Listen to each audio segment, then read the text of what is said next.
What's up, guys? Welcome to the Stats Free Sports Podcast, episode 2. Finally back. So it's been a long week since last week. Episode 1 came out last Friday. It is the following Thursday, and I just received power back in my house about an hour or two ago. Power's been going for about the last 3 days. The hurricane came. I live in Virginia. Hurricane came through Tuesday and wiped the power out 5 o'clock in the morning Tuesday, and just received power back like 11 o'clock Thursday morning. So I'm so happy. Air is on. All my food is going. All the food is going in the house. Basically, all the freezer, refrigerator food, everything's gone. So yeah, that sucks. But it is what it is. We're back, episode 2. I'm just happy to be recording. Let's get started. So since I ended last time with the UFC, I'm gonna start this time with the UFC, and I'm gonna preview the title fight upcoming, I believe, next weekend, August 15th, 17th ish, something like that. UFC 253. UFC 252. August 15th, next Saturday, between Stipe Miotic and Cormier 3. Now, I was good after 2. DC won the first one via knockout. He had a second one in hand for the first couple rounds. DC was dominating Stipe the entire fight until the end before he got knocked out. The body blows from Stipe really did a number on DC. And DC should have stuck to the game plan and went to the ground more when Stipe started getting his momentum and started getting in a rhythm around the third round. But he didn't listen to his coaches. DC eventually took a couple body shots and got knocked out. But like I said, he had the fight in hand pretty much the entire fight. From the start to almost the finish, DC had the fight won easily. Almost had Stipe KO'd, TKO'd a few times, but he got up from the ground and continued to fight. But yeah, I was good after Stipe and DC too. DC's a better fighter. DC just didn't finish and didn't follow the game plan in 2 and ended up eventually losing in 2. So 3, the rubber match, I'm good on it though. I'm gonna watch it. I will not pay for it. I will not. No. I'm not paying for this one. But trust me, 253 with Stylebender and Paulo Costa. Oh yeah, I'm ready. Paulo Costa, I'm ready. I'm paying double the price for that one, 253. But this one, I'm not quite sold on. The undercard isn't too good either. Well, the rest of the main card isn't the most desirable. So yeah, I'm good. I'm good on the entire card. I'm just gonna find somewhere to watch it. I like Sugar Shane O'Malley. I like him a lot, but I'm waiting for him and Cody Garbrandt to fight. That's probably a few months away. So, but yeah, this card 252 isn't my most favorite card. I don't like really any of the fights up here. Not one, honestly. The undercard all the way up to the main event, I'm good on, but I will watch it. Excuse me, lost my voice. We'll support it. We'll watch it. We'll review it. We'll do a prediction on it probably next podcast, which come out next Thursday or Friday. And yeah, so I'm not really excited about it, but that's my quick, uninspired preview on UFC 252. Excuse me, that's coming up next Saturday. Now, I'm trying to see where I'm gonna go to next. NFL, NBA. We'll probably go with the NFL, and let's go with Tre'Davious White. So Tre'Davious White, star cornerback for the Buffalo Bills, had probably top 5 cornerback, pushing 3. I'll say Stephon Gilmore, Tre'Davious White at 3. Who's at 2? He's 2. Who's the other guy I'm thinking about? I can't remember his name. I'm not going to blank, but yeah, basically Tre'Davious White, who's top 3, top 2 cornerback in the NFL today, is on the verge of holding out. He has until today, actually, Thursday, 4 p.m., 1 p.m., something like that.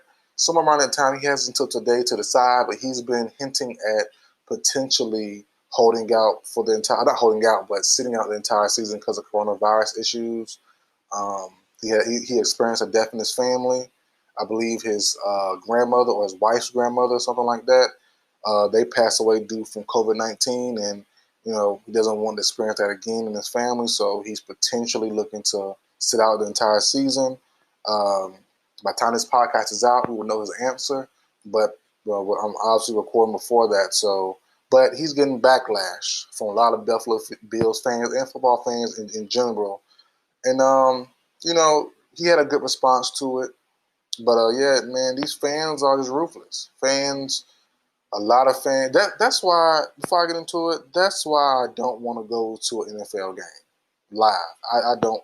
I want to know not every kid's dream, but, as a kid, you want to go there, just experience it live. And as I got older, got a job, got some money, I had a chance to go. Still had a chance to go. Well, not now, but last couple of years had a chance to go. I was like, nah, I'll spend my money elsewhere. I hear stories on the news. Sometimes you see, everybody's just drunk. All the fans drunk and belligerent and wild, and you sometimes see fightings and stabbings on social media just from fans getting upset about teams. Like the team's not paying you, the players aren't paying you. Like you're not getting no money from the team, just like little side bets. But the team is not paying you to do what you're doing. So I'm not the biggest fan of going places live anyway. I have anxiety anyways about that stuff. I can't really even enjoy things I go to in public because I never know what's going to happen in this crazy world we live in today. But back to the topic, Tre'Davious White getting hammered by fans. The fans are really going at him, like calling him all types of names and all that stuff. And he responded to it respectfully and nicely. And, but fans are just ruthless. Fans are just, most fans are just about a team who doesn't really care about them personally. You're rooting for a team your entire life, and you're so dedicated, you're willing to, lose your morals and lose your ethics about, just to be nasty towards somebody you'll never meet ever, or somehow you cheer along because they make a good pass or make a good catch or make a good, play on defense. But when they do something wrong, you're ready to vilify him and things like that. That's not what I'm about, man. I'm not here for that. What I mean? It's cool being a fan and stuff, but I don't never take it to the point where, I'm calling people out their names to them. You might say, man, catch the ball, whatever. Whatever you say, but you don't want to vilify somebody to them and all. That's too much. Posting about it, memes are cool. Like with former Eagles wide receiver like Nelson Aguilar can't catch. He catches it on social media, but it's not. It is nasty sometimes. I seen some nasty tweets to him, but not the worst. But wanting to sit out because of your family and your personal health and being called out nasty names for that and things like that, I just don't get it from fans, man. But it's kind of the same way I look at a topic I was going to do the NBA, but I did a video on it on YouTube. Check my YouTube out at statstreetsports.com. Excuse me, at StatStreetSports on YouTube. I have a website too at statstreetsports.com, which is my former blog. I kind of stopped doing that so I do the podcast, so I might bring that back too, but just stay in the loop, Stats Free Sports everywhere. Social media.com, YouTube, everywhere. But I made a video on my YouTube page about Jonathan Isaac and his, wanting to stand for the national anthem and things like that and not wear Black Lives Matter shirt. And then the irony that came a game later with him hurting his knee and torn ACL and out this season and next season most likely. Being a celebrity, being in the positions that they're in comes with having pros and cons. So that's why I relay it back to Tre'Davious White and all players. When you want to be the NFL or NBA or whatever profession you're in that's in the limelight that can be judged by fans and critiqued by people, that's the pros and cons of what you want to do. Pros, like I said in the video for Jonathan Isaac, You get money, women or men, or whatever you want, drugs, whatever you want that's you deem as a plus. But on the downside, higher taxes, potential baby mama drama, too many women you mess with, baby mama drama, you're a target for robbery and stuff or whatever. Harm might come to you more often than when not if you have more money. Things like that. Pros and cons, more fan critique, things like that. People who work at QVC call center, they aren't getting critiqued publicly on social media like football players are. Just for example. So, so it comes with territory. Like I said in my Jonathan Isaac interview, not interview, but my Jonathan Isaac video on YouTube, it comes with territory. You have to know what you sign up for. Whether it be good or bad, pros or cons. You gotta accept the good with the bad, and it is what it is. So, you know, Travis White handled himself well. Jonathan Isaac, before his injury, handled himself well with what being asked why he did what he did. I respect both guys' answers on how they handle it. Even if I didn't, even if I didn't like it, I had to respect because they live in a situation I don't live in. I don't know how I would handle being criticized like that 24/7. You know what I'm saying? I would just turn my phone off. But some guys can deal with it, some guys can't. I don't know how I would deal with it, but I would think if it gets too much, I just turn my phone off, turn my Twitter off. But Tre'Davious White handled himself well, so shout out to him, shout out to Jonathan Isaac. But yeah, I think Tre'Davious White, if he does hold out, he will be the highest. I think it's the biggest name that set out the entire season. That will set out the entire season, I believe. From what I know so far, let me check the list real quick. Let me do a live check-in on the list. I think the deadline might be 4 o'clock or 3 o'clock or something like that. Let me do a live check real quick to see if he's officially been ruled out. I don't see anything. Nah. Yeah, I don't see anything still. So as of right now, Tre'Davious White has not held out or will not be out for the season, but he's leaning towards doing that. So, but we'll see how it is. Really, it for football. There's more players sitting out, more players on the COVID-19 list. Don't mean they have it potentially, but it means that a family member or they have it. Like Garner Minshew's on the COVID-19 list for the Jaguars. A couple other guys here and there, on lists like that, but they aren't on the opt-out, the playlist. They're just on the COVID-19, bubble, like being a bubble type of list for 14 days, whatever. So, but yeah, that's the biggest news really for NFL right now. Nothing really else is going on at that end. But let's stick with football, college football. UConn Huskies men's team, the football team, is the first team from college football, the major D1 program, to sit out the entire season.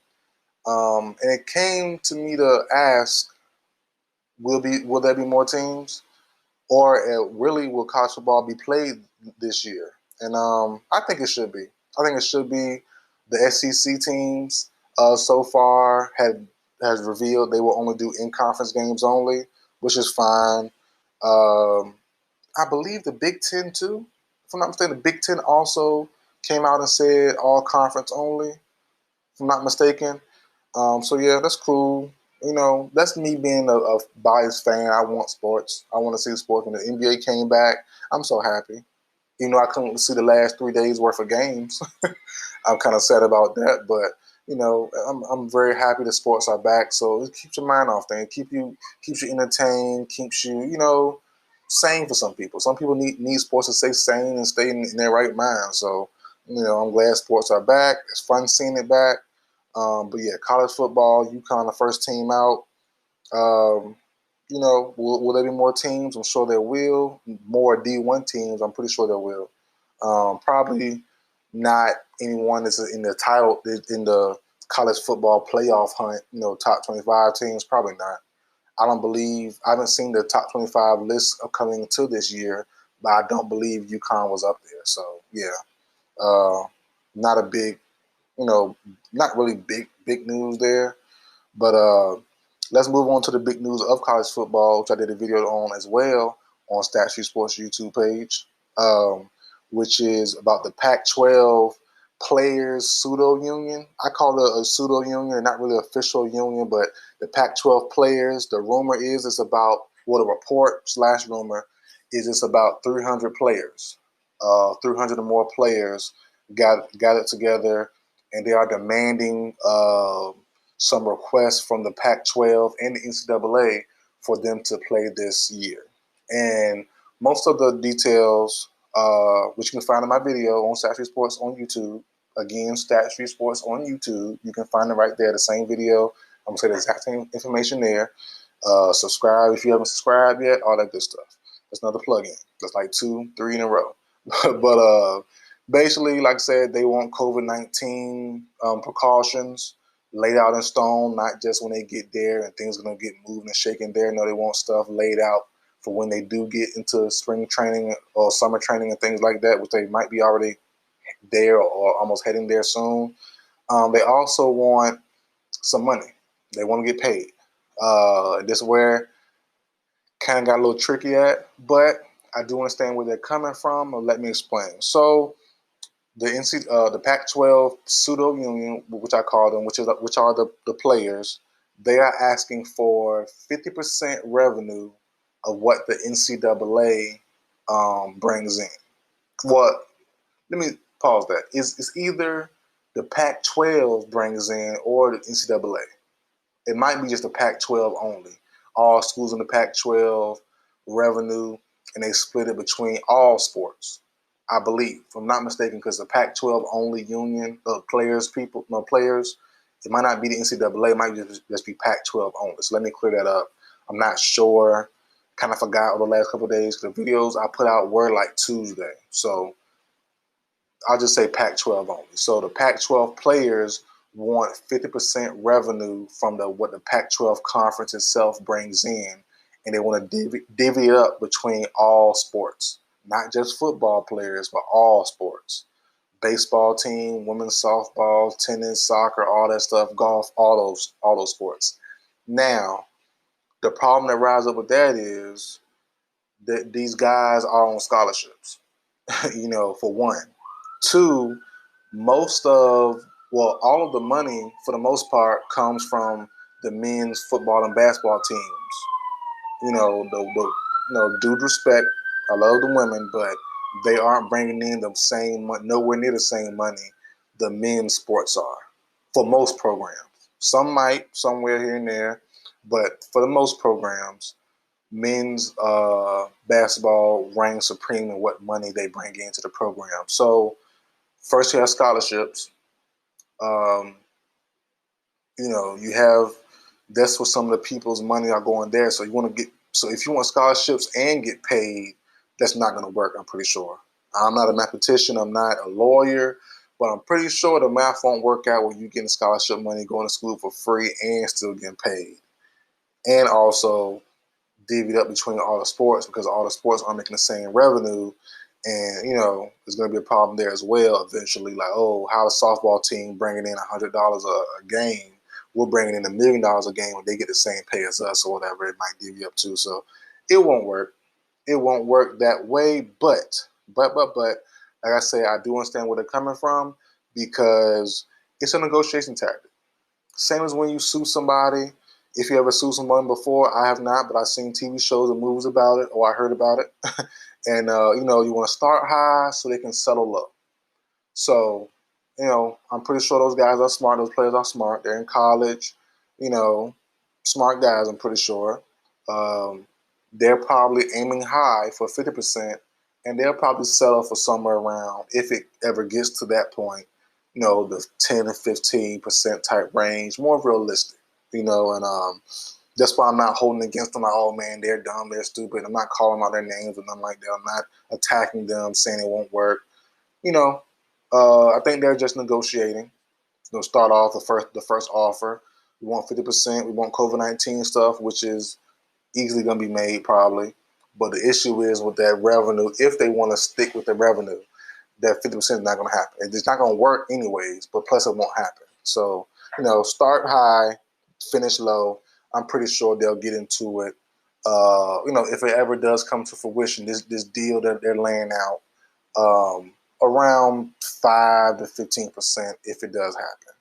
Now, the Pac-12 are the first conference to do that, but the next conference that just came out yesterday, if I'm not mistaken, with their own players pseudo union is the Big Ten. The Big Ten players came out open letter yesterday, if I'm not mistaken, which is August the 5th. Europe, they came out like, Europe, we want some stuff too. They came out too. So yeah, I wouldn't be surprised if most conferences do that. The only one I can't see doing it, and that's the SEC. I really don't see them doing it just because I have no real reason why. I just don't. It don't seem like they would do it. I think they have it too good. All good programs for the most part, top-notch programs. They're title contenders.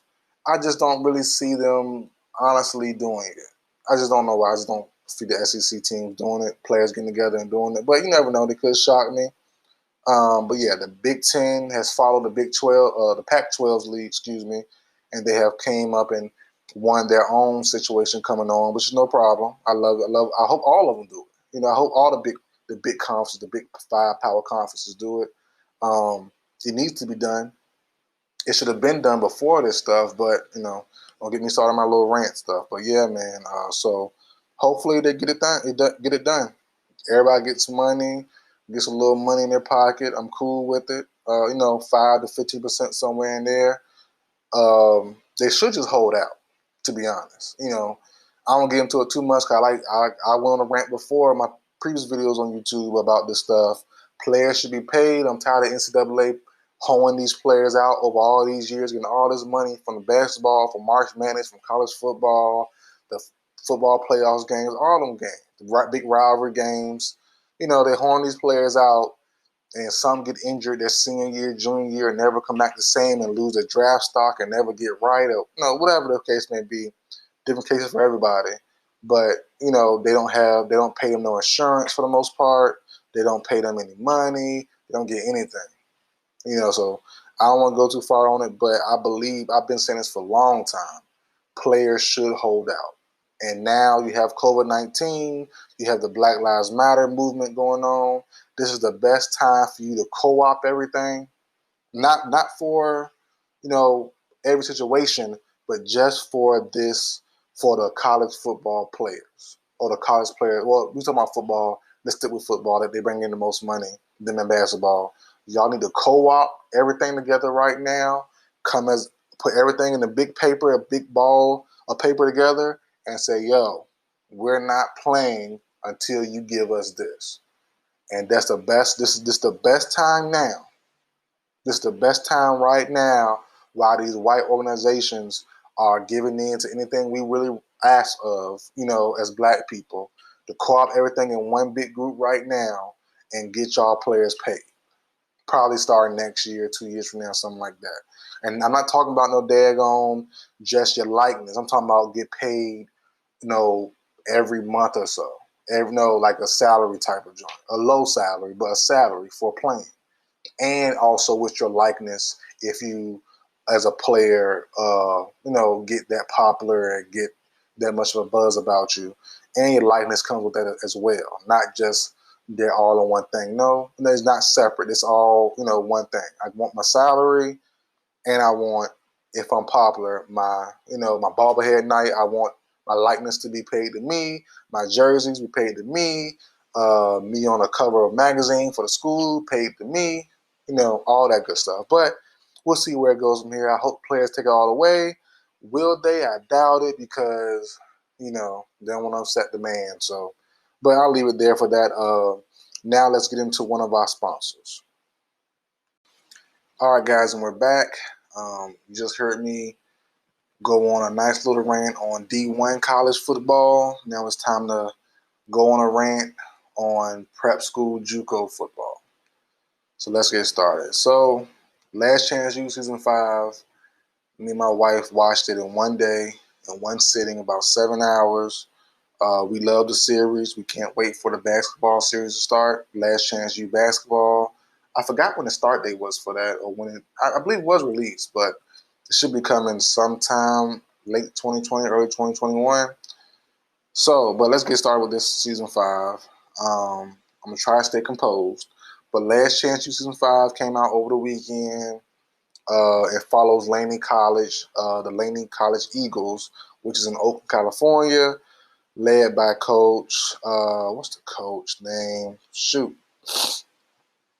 let me find his name. I forgot his name now. Coach John Bean, legendary coach. Coached in Oakland for 40 years. Legendary figure in the Oakland football scene. All that good stuff, right? Now, it follows a bunch of players, but the main few, number 66, Nunu Tagovailoa,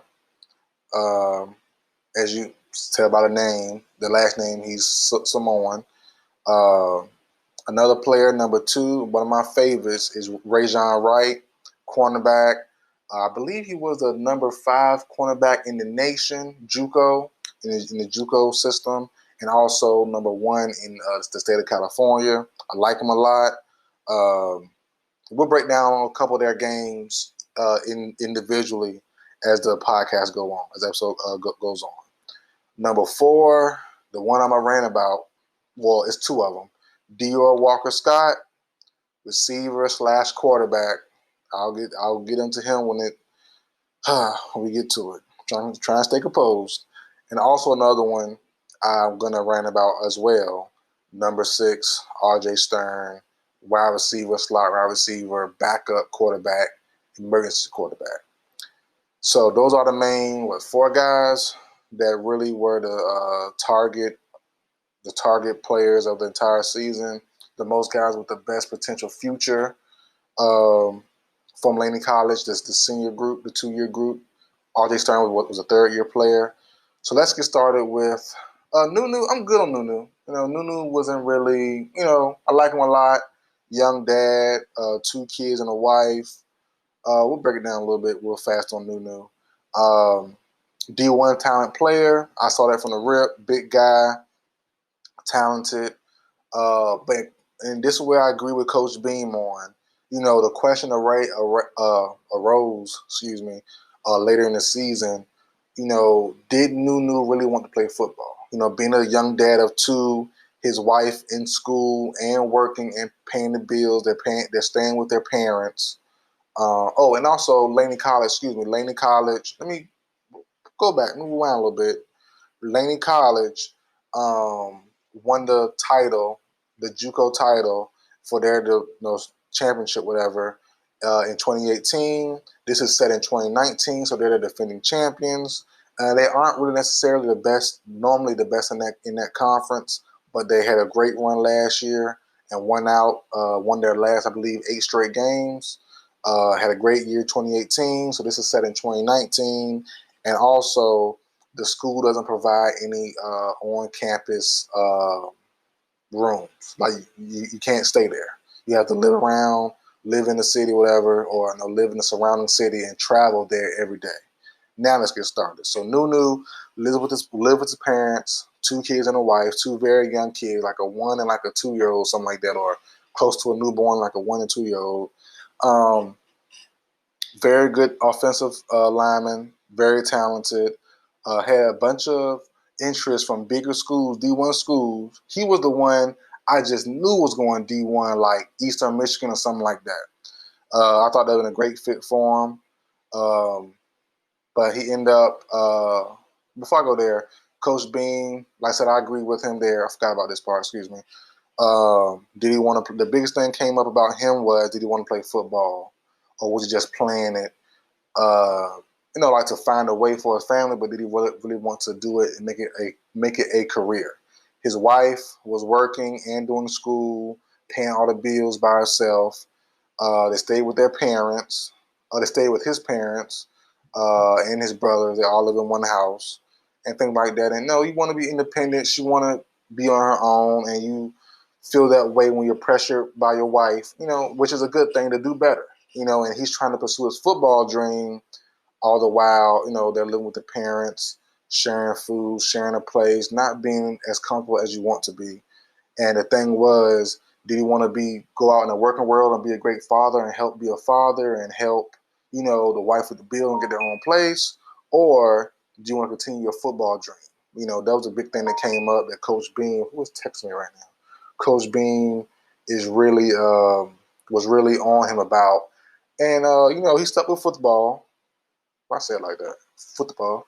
He stuck with football and ended up getting a full ride to, where did he go to? Getting a full ride to, shoot, where was it?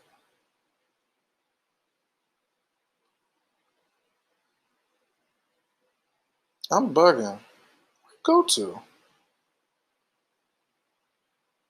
To Murray State. That's what it was. Murray State in Kentucky. Same school that John Morant went to. Which John Morant will be a topic on this show later on today. Yeah, he went to Murray State, committed to Murray State. But as you know, Murray State, I believe, no, they're not suspending their football. Their football is still going on. Yeah, so sorry about that. Yeah, they're still going to be playing. Yeah, so he went to Murray State in Kentucky, which was a shock to me because, after the last episode, they do like a little, where are they at now, 3 months later. I just knew he was going to Eastern Michigan or a bigger D1 school. He's a very good lineman, but he lost interest. People lost interest in him after the season and ended up getting a scholarship, a full ride, which is great for him and his family, to Murray State. Great for him. Number two, I'm going to speak on who is his number is number 2. Rajon Wright, my favorite player in this entire series. I like his confidence. I love his swag. I love his cockiness. That's how I want my son to be, when he plays. I was a shy guy, quiet guy, didn't talk too much trash. When I played high school sports, high school football, I was pretty good as well. But people talk trash to me. I just took it and just kept it in stride. I want my son to be like Rajon Wright. Not as I want to be more controllable because he was kind of out of control with it. But I like the swag. I love the confidence. I love the cockiness. I love his style. The first couple games, though, he was getting burnt a little bit. I'm not gonna lie. The first 2 games, he kept getting worked on. He kept getting burnt on. He kept getting mossed on. I was like, all right now. But after like the 3rd or 4th game, he started getting in this mode and started stepping up and started playing like he was the 5th best cornerback in the whole entire JUCO. He has a family lineage going on. His cousin currently plays for Oklahoma State University. His big brother, who played for Laney College last year, committed to Oklahoma State University and is a starting cornerback. And the big thing was for him this year, well, can he be controlled and have a good attitude going to college, and also where he commit to, because he was a guy who already had a bunch of offers from big programs. And the thing was, he said he didn't want to go to Oklahoma State with his brother and his cousin. He wanted to do his own thing.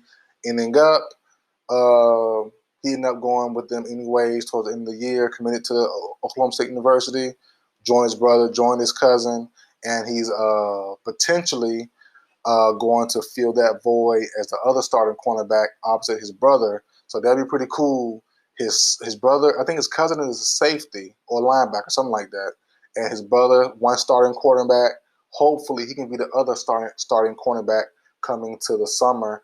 And we'll see with him. But yeah, I like him a lot. I love his game a lot. Him and his brother are built similarly. His brother looks a little taller, looks a little leaner. But they both are good players. I've seen their highlight tapes. Both are good players. Rajon Wright did miss about half the season. Must about halfway. He broke his ankle or cracked his ankle, something like that. High ankle sprain, but he couldn't return and was advised not to return during the season to help his team out, who needed him badly on the defensive side of the ball. But yeah, that's really it for him. He had no questions about where he was going, or no questions about am I getting any offers or anything like that. He was definitely getting an offer. He had offers already. It was just where he was going to, and he decided to go with his brother and his cousin and have the family lineage continue to go through Oklahoma State University. Now, here's where it gets a little nasty at, and I start to get a little upset at. So I'm debating on who to start with first, Dior Walker-Scott or RJ Stern.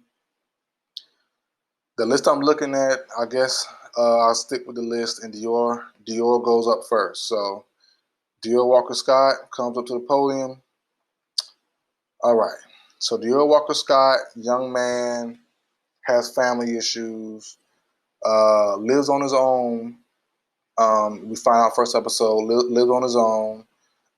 He's homeless. He lives in his car. Um, I don't feel like, oh Lord, I'm getting upset already. Okay.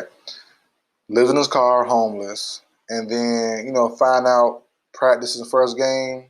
He's a legit, before I go there, works at Wingstop as well, a night shift, 8 to 12, and then still goes to school the next morning and practice all that good stuff, right? So, see him in practice, see him in the first game, he's a stud. He's a truth at wide receiver, 5'9", like 160, 170. He's a truth. He's a truth. He's nice. I like him a lot. Very good receiver. Him and RJ were their 1 and 2 receivers. RJ was more proven, but Walker, oh man, Dior Walker-Scott got it. He has it to me. Put him in the slot somewhere, and he's there. But he was playing the number 1 receiver, number 2 receiver spot, X and Z spot, X and Y, X and Y, X and Z. I'm not a receiver, I'm a lineman, so I don't know. But the X spot, he was playing the 1 receiver, and he was doing this thing, balling out. So that's game 1, game 2, episode 1 and episode 2. So around episode 2, episode 3, the starting quarterback Ryan gets hurt, messes his knee up or something like that. The second string quarterback gets hurt, and the third string quarterback gets hurt during the game. So Dior Walker has former high school experience playing quarterback his junior year in high school. So they said, Dior, come to quarterback. For his first game, played well, but I saw from that first game the highlights and stuff, and the clips of the show. It wasn't gonna be a good one. They ended up playing a bad team. They played a bad team at first, or their third game. They played a bad team, blew them out like 60-14. They were 0-2 previously. Now they're 1-3. Oh, they're 1-2. But Dior had a great game on the ground and passing. But in the clips you've seen throughout the show, that third episode, they were not pretty passes. They were not accurate passes. The team we played were just sorry. And I saw that from the get-go. I said, Bae, I told my wife, Bae, it's not going to be good. I already knew off top. So that's fine. Episode 3, ball out. Episode 4, I believe they won. They're 2-2, but it still looked a little shaky the third game. He wasn't as sharp as he was on the ground or passing the first game on the episode 3. Then episode 5 and 6, episode 4 or 5, it just got out of hand. Started getting hurt more. We found out more about his personal life and about why he's homeless. And, it's kind of I don't want to say it's kind of a choice, to be honest. It's kind of a choice to be homeless. Him and his dad had a very tumultuous relationship going on. I won't spoil the entire thing. But, you got to watch it to know, very tumultuous relationship from a child to as a young adult. And he chose to not accept his military father's benefits and, or his help and do it on his own, which I respect as a young man. I get it. I respect it. That's all I'll say about that part. I don't want to dig into too much of his personal stuff. But watch the show. You want to watch the show and get a feel for his character. I like it a lot. Sad situation to be in, but, he's a warrior. He'll tough it out. Hopefully he's doing well in real life. But so yeah, you see that part of it. That starts to affect his on the field play. Plus, he also starts to stress about, I'm a receiver. I'm not a quarterback. How is this going to help me get a scholarship, a D1 full ride? Everyone there wants a full ride. How is this going to help me get a full ride for the play receiver if, I'm playing quarterback and I'm not even playing that well? I'm playing okay, but I'm going to be a receiver in college. How am I going to get a D1 offer if I have no receiver feeling stuff for like a game and a half or something like that? So this is where the rant or my upsetness comes in. Is that so? Coach Jim Beam doing this for 40 years, who are a lot of who are a lot like other high school coaches I've seen in multiple sports, but mainly in basketball and football because I played those two sports, where coaches will do what's best for the team and not what's for the player. And I understand it, but when you are a coach of young men trying to make their way, to me, and I might be dead wrong in this, I don't know, but you have to look out for your young men. These young men are struggling. These young men are trying to find their way in life, especially in this program and this show. They're trying to get D1 offers to get to a free ride because they cannot afford school. And you're worried about winning instead of worried about your daggone players. And that's even fine. That's fine. But you lied to the players. You know, it was a scene in the episode, I believe 4 or 5, because Dior was still playing quarterback. And Ryan came back like episode 6 or 7, probably like 6. So episode 4 or 5, a former Laney college player, because college players did pop up. Former players did pop up throughout the season. And the guy who played for Hawaii, he's a wide receiver, told Dior like, "Hey man, you know, I heard about you, great wide receiver, but you're playing quarterback. My school won't have a need. They won't give you a full ride anymore." And me and my wife like, why would he say that? You know what I mean? If Coach Jim Beam is saying, you know, I got you, I'm looking out for you, I got you, trust me.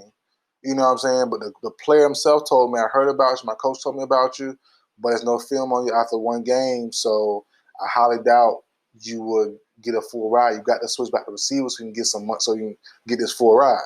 You have no tape on yourself, which Dior Walker knows. So he starts to stress about it, starts to press about it on the field and make mistakes, make plays, throw up, feel chest pains, things like that. And also felt chest pains and anxiety from his situation with his father, episode 3 or 4. And yeah, man, and from that point on, Jim Beam was upset with a player telling him that with the Hawaii high school player, Hawaii college player, telling Dior Walker Scott that. And Coach Beam just kept telling him, I got you, trust me. You're a hell of a player. You're a team guy. I got you. And he kept praising Dior Walker the entire season for the most part about being a team guy. Being a team guy, doing team things, stepping up, being quarterback, sacrificing himself, sacrificing tape, all that good stuff, all that blah, blah, blah bull stuff. And then let's just skip to this in the season. Let's skip episode 6 to 8. So Ryan comes back. Dior plays okay, not great. He plays okay. He drops a couple of touchdown passes throughout episodes 6, 7, and 8. Doesn't play extremely well when he gets back to receiver full time. Ryan wasn't the best either. And in the season comes, Coach said, well, you have no film, so how can you get an offer, basically? I'm like, excuse me? I thought you had him. I thought he was a team guy. I thought you had his back. You know what I'm saying? And Dior Walker Scott is pressing, and like I said, he's pressing the last 6, 7, 8 games, or 6, 7, 8, those episodes, trying to perform as best as he could to get a D1 offer, to get enough tape to do something with. He spent the entire season playing, half of playing quarterback, and has no film really on playing receiver. Couple touchdowns, couple catches here and there, couple nice moves, but nothing to really make you stand out to get an offer. And end up, after episode 8, 3 months later, where are you now? He goes to Hawaii, gets no D1 interest for a scholarship, goes to Hawaii, which he planned on getting a full ride for, didn't get, and he's a walk-on. And now he's in Hawaii, even doing COVID-19. He's in Hawaii in a little park. At least he's not homeless. I do love that part. But he is in Hawaii right now, training for the school, having to prepare to be a walk-on. Now, people might think, oh, that's just how it goes. No. I do not see it that way. I don't see it that way. A young man struggling, a teen guy, the coach kept screaming and yelling the entire time. He's a prime example of a true football player. You look out for that man, for that young man. You know what he's going through. You know he's homeless, all that stuff. He comes to practice, busts his tail, sacrificing his take to better for the team, and you don't even look out for him. And I'll tell you why Jim Beam did. Well, I'll tell you another reason why I know for a fact Jim Beam did. Coach Jim Beam, and that's now you move on to R.J. Barnes. What's Burns? What's his name? Excuse me, R.J. Stern, number 6. Also another receiver who I said was a 1-2 receiver with Dior Scott. Third-year guy. Normally you only have 2 years there, but R.J. He tore his abdominal his second year. So he redshirted him. Coach Beam did against RJ. RJ fought against it, but he had to. He had no offers or enough tape after his first year to get a full ride. So he redshirted and came back for a third year, looking to be a star. He's your typical white slot receiver, 5'11", 180ish, somewhere around there. Good body, good footwork. Only thing with him was he was a freelancer guy. Coach Beam said, hey, run this route this way, 5 steps in. He'll do a 5-step dip curl, twist around, backflip, then go in. You know what I'm saying? Like he'll do his own thing, which is not the best, but he has talent. And I kept saying, and skill. And I kept saying the entire show with RJ. I told my wife, I said, babe, a guy like RJ, just give him the ball, put it in his hands. You know what I'm saying? And this another thing. When Dior was a quarterback, there only leaves one good receiver, RJ Stern. You find the ball in that man's hand, you put it in his hand anytime you have a chance. You do option with them in the backfield, you do something, bubble screen, something. He would not, and not Dior, Coach Beam even set RJ sometimes because of his route running. Why will you set, if you're trying to win a game, your best receiver left after Dior is playing quarterback or he's struggling, why would you sit him if you're trying to win games only for route running? Not doing drugs, not fighting, not schoolwork like some other guys, not skipping certain events you need to attend. Because of freelance route running, you sit him or don't play him as much as you're supposed to, and Dior doesn't give him the ball because he don't know. I'm sure he don't know any better. He's not a true quarterback, and you didn't run plays for RJ to get the ball when he was on the field with Dior. And when RJ did get the ball in his hands, made plays every time almost. Him and Dior. But Dior got most of the main share of the catches when he was playing receiver, or when he didn't, or when he didn't drop the ball. But when RJ got the ball, RJ made something happen almost every time. When Dior was on the field playing receiver or quarterback, when he got the ball, when RJ got the ball, he made plays. And I kept saying the entire time, I'm like, babe, why will he not see RJ is the guy, him and Dior? When Dior's struggling or not, or being double covered or whatever, or being locked up, RJ get him the ball. And they're trying to run the ball. They're trying to do everything in the world. They're sitting RJ. They're pulling him from the game early and bring him in later. Like, bro, just give him the ball. Give him the ball. So, long story short, into the season, and that's the whole entire season for RJ in the big capsule. Always had struggles with the coach. Coach didn't want to play him. Coach threatened to sit him out most of the season. When he did get the ball, made stuff happen, right? So this win, in the season time come, 3 months later, after episode 8 is almost done, 3 months later, where you at now?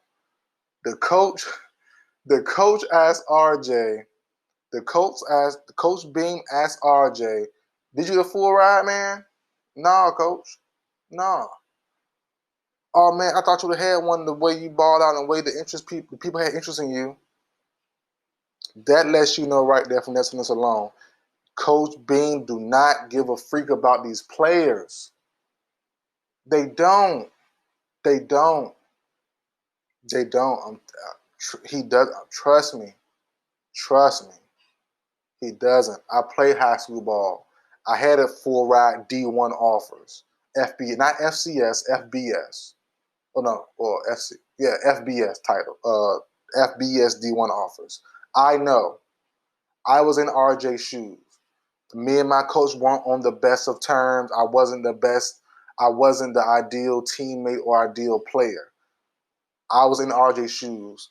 And even RJ around episode 6, so like I said, it's only eight episodes. Around episode 6, RJ started making his own, excuse me, I'm getting upset. Making his own highlight tape and sending it to colleges. I was doing that myself. But he did his late in the season. I was doing mine during the summer going to my senior year. I had to do it myself because I knew me and my coach weren't on the best of terms, which was my fault. I understand that, but I knew for the most part, my coach would not vouch for me when it's time to meet the coaches and talk to me and talk about me. And RJ realized that the same way I realized it, but just too late.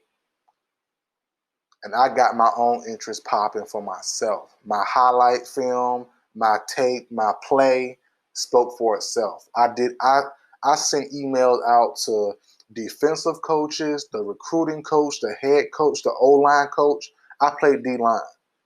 I sent it to everybody who would notice. RJ did the same thing later on, but it was a little too late. He did get an offer to a small, like Southern Tennessee, I believe. He did end up getting it there. Their D2 school got a full ride offer for a D2 school in Southern Tennessee. They start playing in late September. There's no update as of right now on what RJ's doing, but he is on the team and things like that.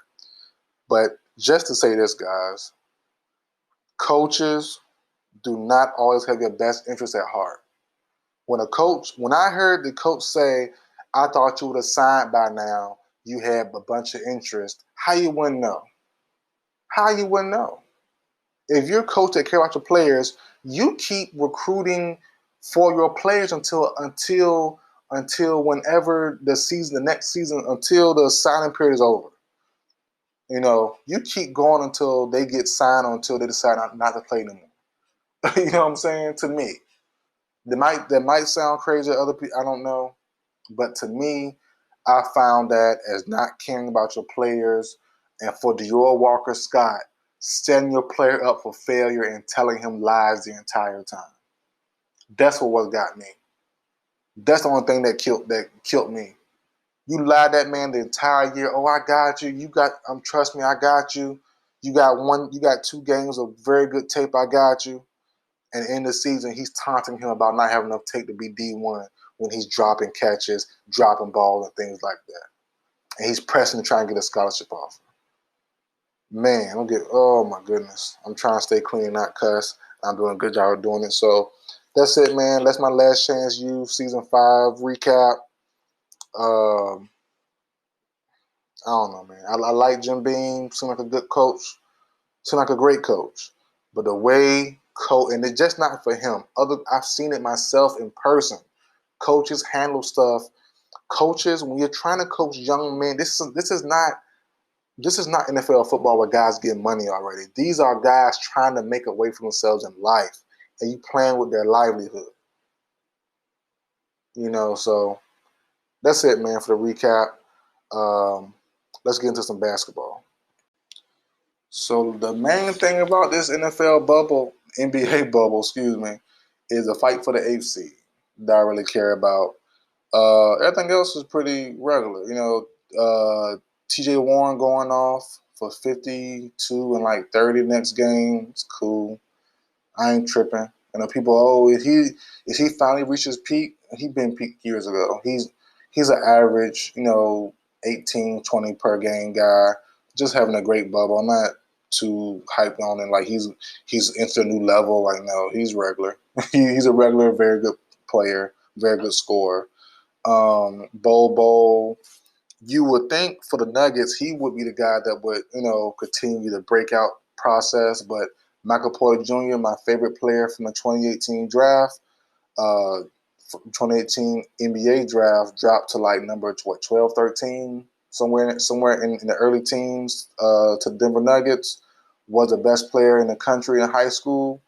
Hurt his back in Missouri at college in 2017, 2018 year. Finally let loose in the bubble and showed out. Dropped 37 one game, dropped 32 or something like that in the next game. He might be, if he continues this streak, if he continues the way he's going, he might be the guy to really unlock the potential of the Denver Nuggets. Paul Millsap is good.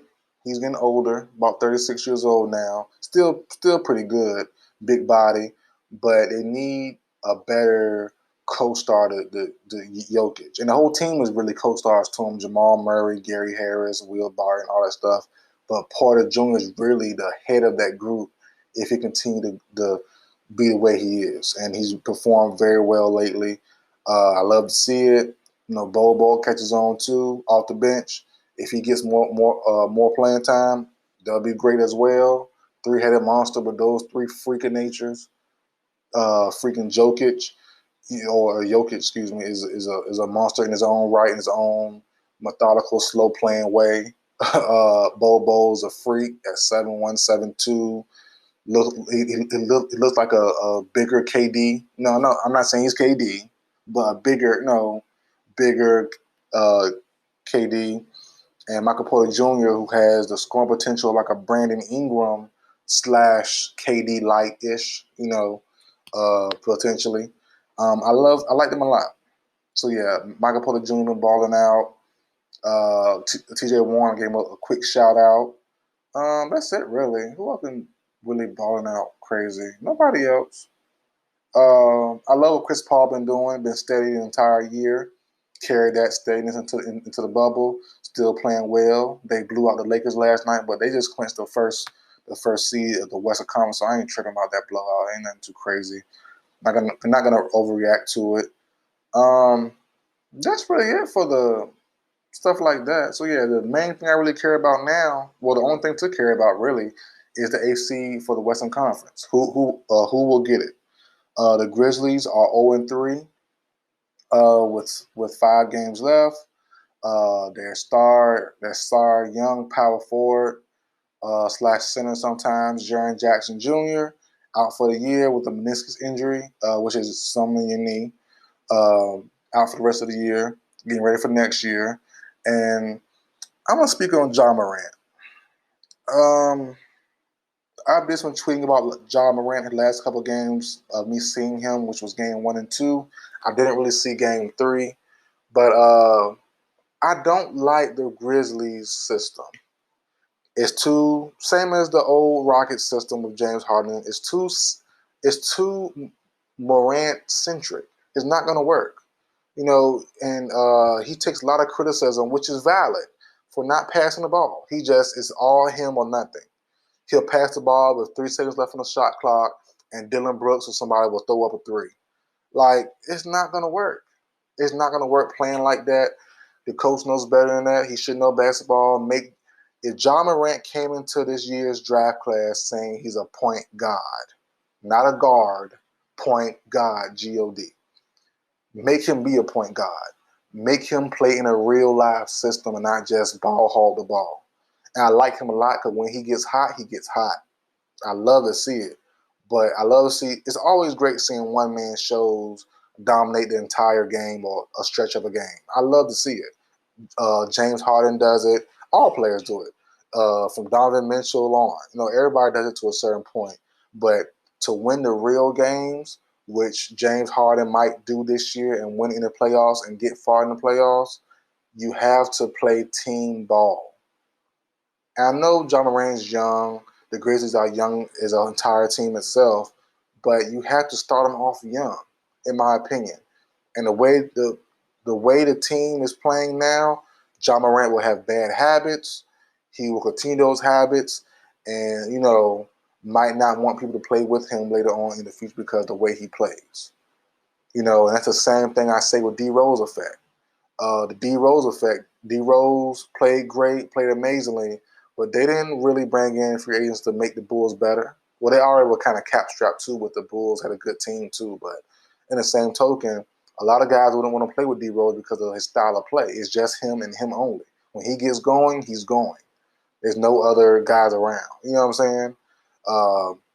And John Morant is in that same mode. Same as Harden when the Rockets the last couple years. Even with Chris Paul, it's me and that's it. I'll pass it to you here and there sometimes, but John Morant doesn't even do that. He'll do it when the shot clock is dang near gone. Come on, man. You got to start him off better than that. And that leads me to say, I think the Grizzlies will miss the playoffs. They had a 2.5 league games over who was it? Portland Trailblazers and the Pelicans and the Spurs going into the bubble. They lost 3 straight, and the Blazers, Pelicans, and Spurs all caught up to them last couple games, and now they're fighting for their lives now. They lost Jaren Jackson, who's the second best player. John Morant, in my opinion, or the Grizzlies itself is not playing in a great system. And the Blazers are hot. The Pelicans are hot. Zion's coming. Spurs are coming. The Blazers are coming. Now, I think it's a 2-man race, a 2-team race, and that's really between the Blazers and the Grizzlies. I don't think the Pelicans will get in it because I don't think Zion is in good enough shape. They played Zion, what was it, Wednesday, Thursday night?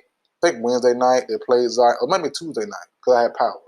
I don't know. It was one of these nights. Zion played in the fourth quarter and dropped 20 points in the game and stuff like that. I like Zion, but he's not in shape to play right now. He's getting by with his body, but if you ever get some foul trouble, the Pelicans are in trouble. They're not really in sync right now, so I don't really think the Pelicans are really too trustworthy.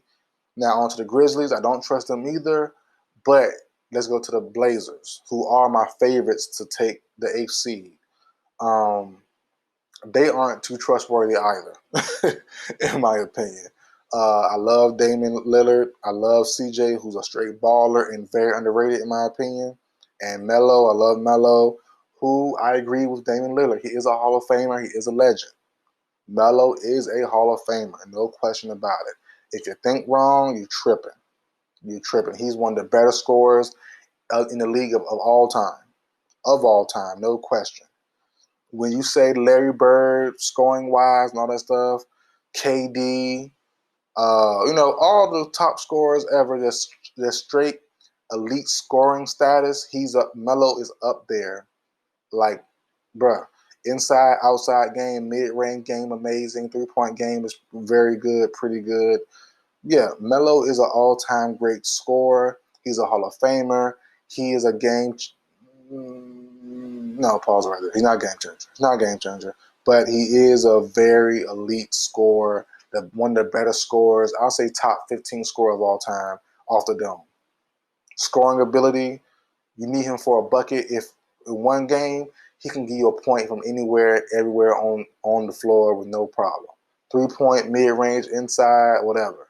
And we've seen games where Melo bully you in the post, and next game he'll bully, next drive down the lane, he'll bully you in the post. Next drive he'll pull up from 3. Next drive he'll give you a mid-range jumper, back to back to back, and he'll keep doing the entire game on you and give you 30 with ease, with ease. So yeah, Melo is a legend and is a Hall of Famer.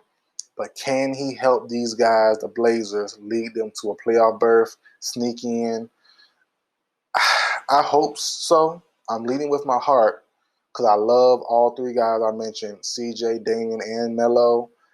But they do play a little sucky sometimes. They do. They do come out flat sometimes. I don't know why.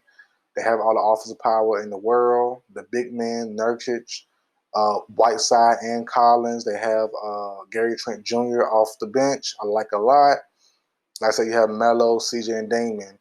That's a lot of firepower, but their defense is atrocious.